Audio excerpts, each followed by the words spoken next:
Teka lang. Yan, papalitan natin ng bubong kasi medyo kalawangin na talaga, pero ngayon, ang ginawa namin, papalitan ng bagong bubong.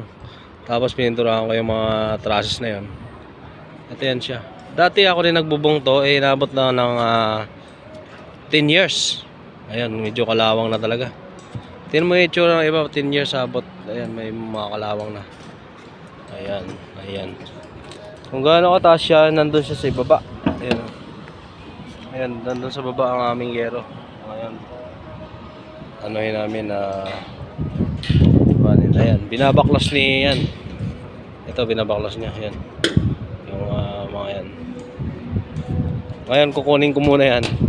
Pinturahan ko, gagamitin ko sa bahay. Di ba? Mga guys, pwede pa yan. Habang temporary, pinturahan ko lang yan. Pwede pa yan. Ayan. Dati kalawangin na kasi kaya pininturahan ko rin. Ayan o. Dating bubong na yan. Ganyan yan o.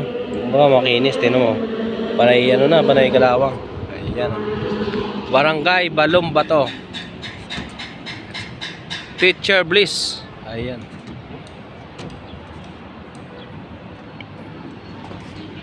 Ayan. Ayan yung Balong Bato.